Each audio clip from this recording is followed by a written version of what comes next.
परंतु एक गोष्ट ही देखील मान्य करतो की ज्या पद्धतीमध्ये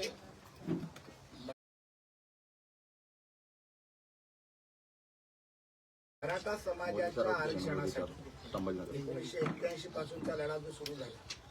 त्यामध्ये शेवटी आरक्षण जे मिळालं म्हणजे माझा भाऊ माझे बंधू समाजाचे आमचे नेते मनोजदादा जरांगे पाटील यांनी केलेल्या आंदोलनाला यश मिळालं आणि त्याच्यामुळे आरक्षण आज समाजाला मिळालं यासाठी मी प्रथमतः दादांचं मनापासून अभिनंदन करतो. ज्या वेळेला माझे त्यांचे तात्विक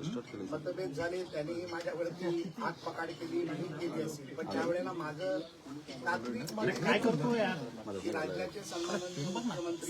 मुख्यमंत्री राहिले देवेंद्र फडणवीसांनी जे समाजासाठी केलं ते या 70 वर्षांनी आणि मग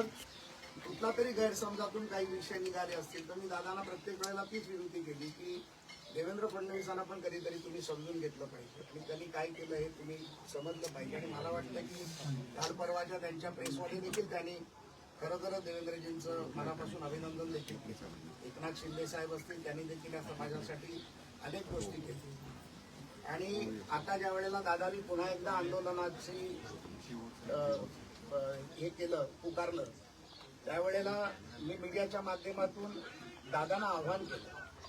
की दादा गरमीचा काळ आहे 30 मे मला वाटतं की चुकीची तारीख आहे पेरणीचा काळ आहे उन्हाळा आहे काही मुलांच्या शाळेच्या सुट्ट्या झाल्या तर समाजाची काही लोक गावाकडे मामाकडे गेले असतील तर आपण हे आंदोलन करू नये